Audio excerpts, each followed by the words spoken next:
Hello, everyone. So, my group's topic is teenage pregnancy.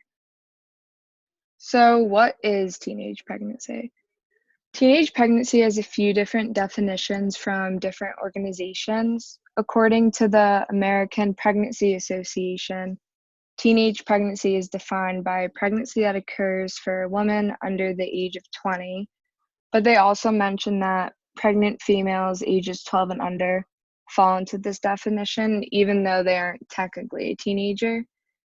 And the World Health Organization defined teenage pregnancy as pregnancy in women ages 10 to 19 years old.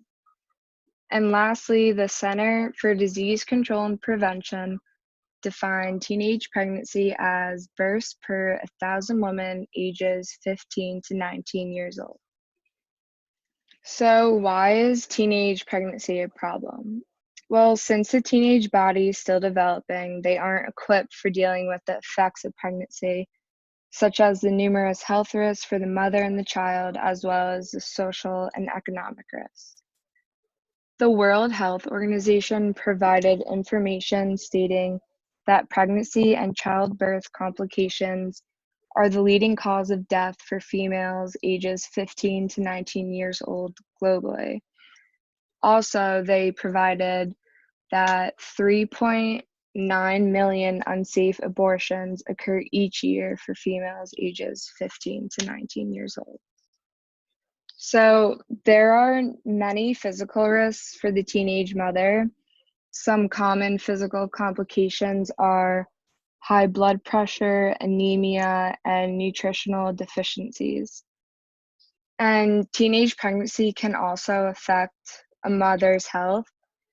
It can cause stress, anxiety, and even prenatal depression. And there are also numerous risks for the child of a teen pregnancy. The mother can go into early labor, which can harm the child's overall development. The baby could be born with a low birth weight, which increases the baby's risk for other complications. And with teenage pregnancy, infant mortality rate is the highest. And also, when the child grows up, they're more likely to have increased health complications and even more likely to be incarcerated or even give birth as a teenager, too. And lastly, children born from teenage pregnancies are more likely to have lower school achievement overall. So the mother faces a lot of social and economic consequences that many people fail to realize. Being a pregnant teenager can have a negative effect on friends and family. And there's also a negative stigma mothers can face, along with violence by their partners or peers. According to the World Health Organization, girls who are pregnant before age 18 are more likely to experience violence within a partnership. Also, mothers are more likely to drop out of high school if they're pregnant, which ends up jeopardizing their future education and future employment opportunities. And an interesting finding by the CDC was that 50% of teenage mothers received a high school diploma by age 22, compared to 90% of those females who didn't get pregnant.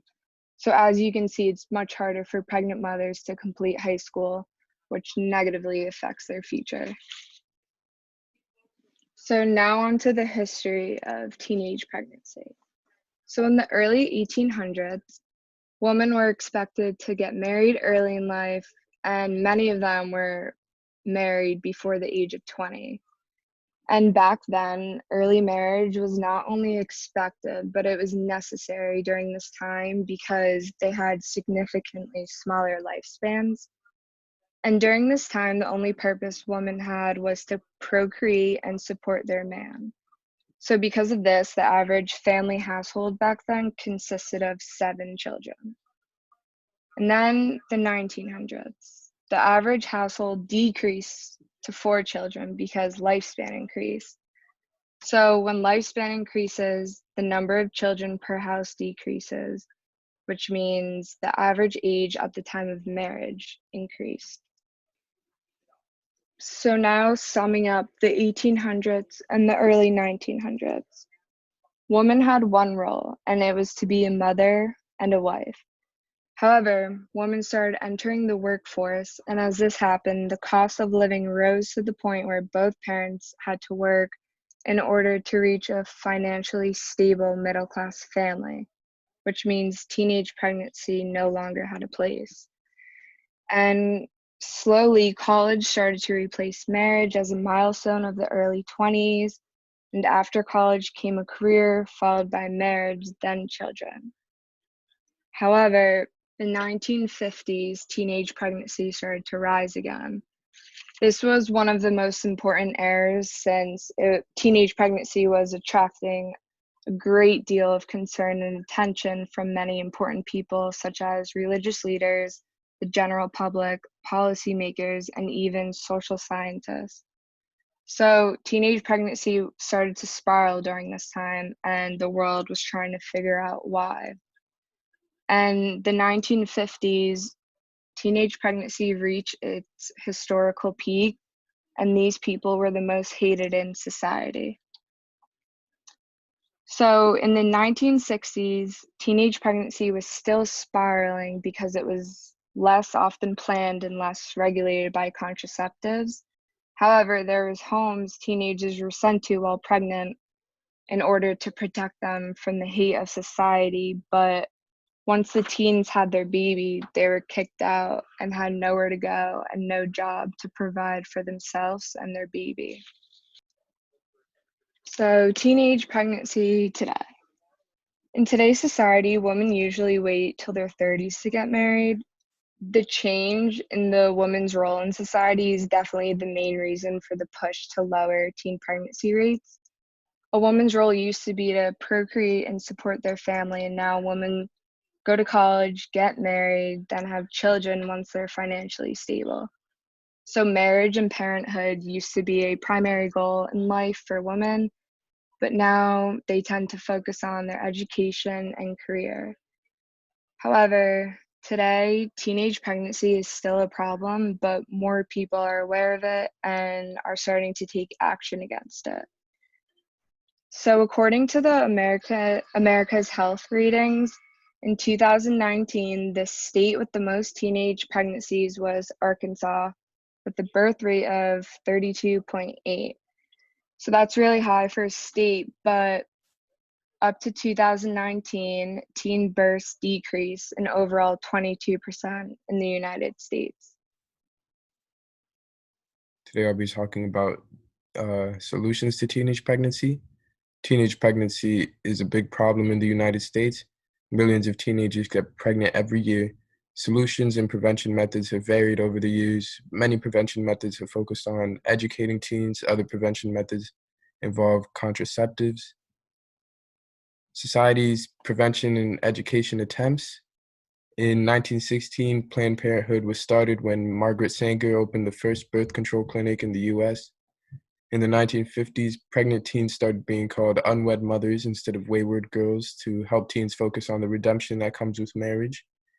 In the 1960s, the phrase teenage pregnancy became popular, which shifted the focus onto both parts of the teenage pregnancy problem, and people began sex education, which focused on preventing pregnancy. In the 1970s, teenage pregnancy rates dropped sharply. President Nixon signed the Title X of the Public Health Service Act, which created a federal grant program for family planning and related prevention services. In 1973, the Supreme Court legalized abortion in Roe v. Wade. In 1982, the Social Health Association offered programs to pregnant girls that provide adoption services. In 1996, the Social Health Association received a grant for training in abstinence-based education. In 1997, the HHS-supported initiatives included teen pregnancy prevention reached about 30% of U.S. communities. And in 2010, OAH's Teenage Pregnancy Prevention Program was started. And then we have contraceptives. So a contraceptive is a device or drug serving to prevent pregnancy. And I have 11 types of contraceptives. There are more, but I included 11. So we have contraceptive pills, male condom, female condom, diaphragm, cervical cap, contraceptive coil, contraceptive implant, vaginal ring, contraceptive patch, emergency contraception, and sterilization. So I'm just going to explain them real quick. So contraceptive pills, this is one of the most popular forms of female contraception. The pill contains lab-made hormones that you take once a day. There are two types of pills, one that contains oestrogen and progesterone, and a mini one that only contains progesterone. It is 99% effective with perfect use, and a doctor's prescription is needed. We have a male condom. It's a latex covering worn over the penis that stops sperm from reaching the womb. It is 98% effective with perfect use and can be bought by anyone in various places over the age of 18. Then we have a female condom. This is a latex cover worn inside the vagina and stops sperm from getting into the womb. The female condom is 95% effective with perfect use. Then we have a diaphragm. It is placed inside the vagina and covers the cervix to stop sperm. It is shaped like a cup and should be used with spermicide to slow down the sperm's movement. You insert it before sex and it stays in for at least 6 hours after, and it is 94% effective with perfect use. And you do need a doctor's prescription. The cervical cap is a silicone cup and should be used with spermicide. It should stay in the vagina at minimum 6 hours and taken out within 48 hours. A doctor's prescription is not needed, but it is recommended. Then we have the contraceptive coil, also known as an IUD. It's a plastic T-shaped device. An IUD releases copper into the womb. It lasts for 5 to 10 years and can be removed at any time by a doctor, and it is 99% effective. Next, we have a contraceptive implant. It's a small piece of plastic inserted under the skin of the upper arm and can be in for 3 years and removed at any time, and it is 99.95% effective. Then we have the vaginal ring. It's a circular plastic that goes in the vagina. It is similar to the pill. It releases progesterone and estrogen. It lasts for 21 days, and then it's removed for 7 and then replaced again. It is 99% effective with perfect use. And then we have a contraceptive patch, which is similar to the implant, but in patch, it's similar to the pill, but in patch form. It's worn for 21 days and then removed for 7 and then replaced. And then we have emergency contraception. This is used after unprotected sex, and it is not a reliable method of contraception. It's also known as the morning after pill. It's used to stop ovulation, and it should be used 3 to 5 days after unprotected sex. And it's normally available through pharmacies. And then we have sterilization, and this is an option for both genders. It's an operation done by a doctor, which can prevent pregnancy forever. And for men, this is a vasectomy. And for women, the fallopian tubes are clipped and tied. So next we have the history of contraceptives.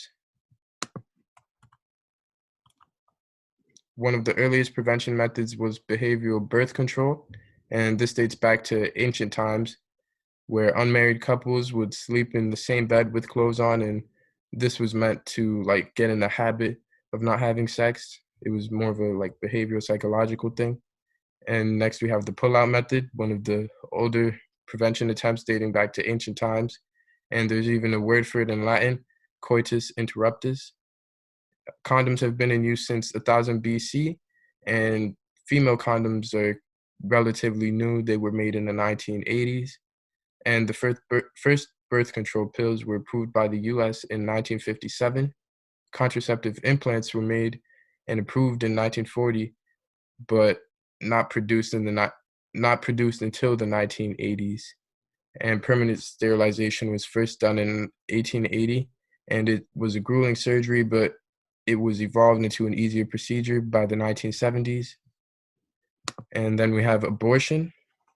30% of teenage pregnancies ended in abortion since it became legal in 1973, according to the American Journal of Nursing. There's a lot of controversy around the legality of abortion. Many people believe it is an awful act that should not be allowed.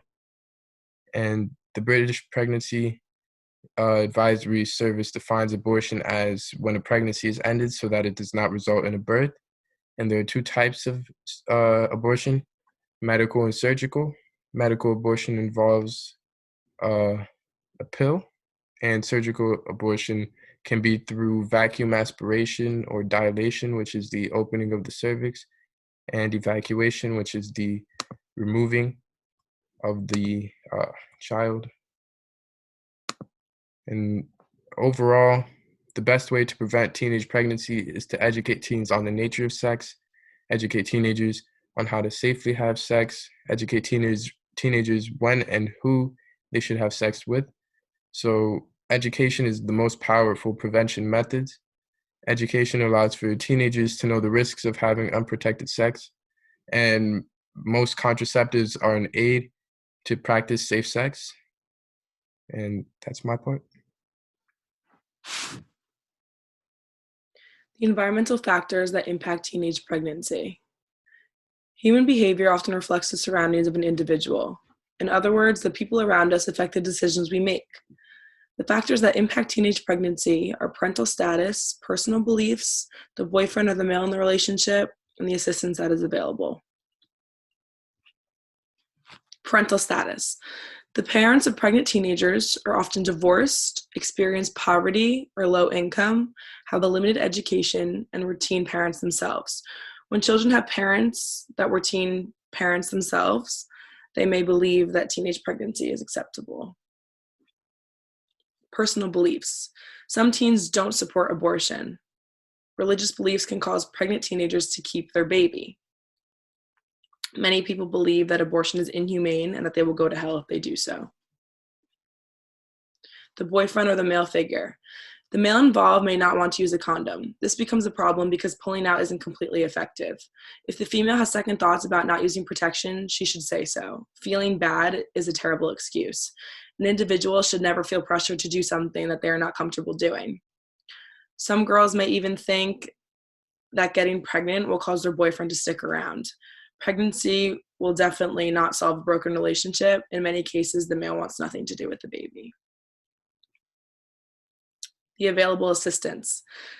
Some teens receive assistance from their family, and others seek government assistance and government programs. Financial or informative assistance may encourage teens to keep their baby.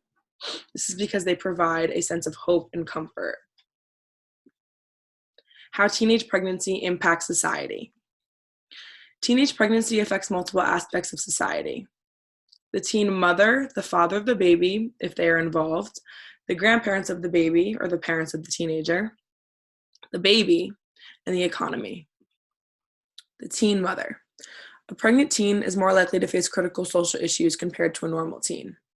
They may face issues like poverty, because the financial costs of raising a baby is devastating, poor education, because they have no money or time for school, poor health issues, because teen mothers often neglect their own physical health to take care of their baby, and some don't have access or knowledge about healthy food. They may encounter child welfare, and the baby's father may experience similar issues if they're involved with the baby's life. The grandparents or parents of the pregnant teen may provide hand-on care for the teen's child. This takes pressure off of the teen and allows them to live a somewhat normal life. It becomes difficult for a mother to monitor her teen when there is a baby involved. A newborn child needs constant attention. Therefore, the mother can no longer monitor her teen's behavior as effectively as before, which can lead to other problems. The parents of the teen may also have trouble with their jobs or keeping their jobs, or may have to find a new job because of taking care of the baby. The newborn child. The child is more likely to drop out of high school, be unemployed or underdeployed in the future, engage in criminal behavior, be at risk of neglect and abuse, be placed in foster care, and also give birth as a teen. The economy. Teen pregnancy costs taxpayers about $11 billion a year. This money goes towards foster care, health care, and prisons. There's an increase in incarceration rates due to teenage pregnancy, like I mentioned before. And there is low tax revenue because of lower educational attainment. How to address the issue effectively. As a parent, don't avoid talking about sex. Start the conversation with your child, listen to see what your child already knows, and share your own beliefs and experiences, whether they are good or bad. Supervise and monitor your child's activities. Do you know where they are and who they are with? Are you familiar with who their friends are? And do they have adult supervision when they are away from you? Encourage group activities.